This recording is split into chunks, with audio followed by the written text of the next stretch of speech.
Hello everyone, it's Angie here at Beads and Plenty More. Today I thought I'd talk about crimping pliers. Just a specialty tool that allows you to crimp the beads smaller than just swishing them flat. So I'm using the 0.015 tiger wire. It's a medium weight tiger wire. With crimping pliers I probably wouldn't go finer with the basic crimping plier. You can go a lot thicker as well. You can go to the 0.018 tiger wire just as easily. And then I've got 2mm crimp beads here, crimp tubes actually. I've got wire guardians, I've got a clasp, and I've got crimp covers, because I figured I'd show you what those were as well. So I'm going to start off with my crimp bead here.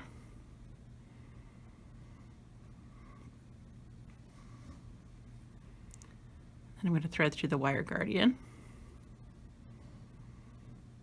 Wire guardians do exactly what they say. They protect your wire from the rough clasp that oftentimes a bracelet will break right where the clasp is. So this is one way to protect it. And I'm just going to squeeze that in a little bit. So now I'm going to bring the crimp bead back over top of that second wire. And the one thing you need to know about crimping pliers is you don't want your wire to cross inside the crimp bead. You actually want to keep the wire separate, because when you go to use the crimping plier, there's two divots here, and the one has a little notch in it. That's the one you're going to go to first. So I'm just going to come in, I'm going to squeeze down, and what it'll do is it'll put a little notch into my wire. And then I'm going to flip it 90 degrees, and I'm going to use the second one. So I'm going to use, in this case, the top one.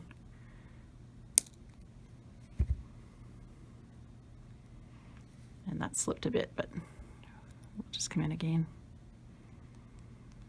And basically fold it over. So there's my crimp basically done. I like to take a pair of needle nose pliers, or sometimes you can just take the tips of these guys and just squeeze down just a little bit further, just to make sure that's good and squished. So that's the nice small crimp bead. And then another thing that you can certainly use a crimping plier for is closing these crimp covers. So I often will put a little bit of glue in these as well. I find that sometimes they will slip around, but I'm using that top circle there because it's got that rounded side to it. It works really well for these crimp covers. So just gently working it in until it closes.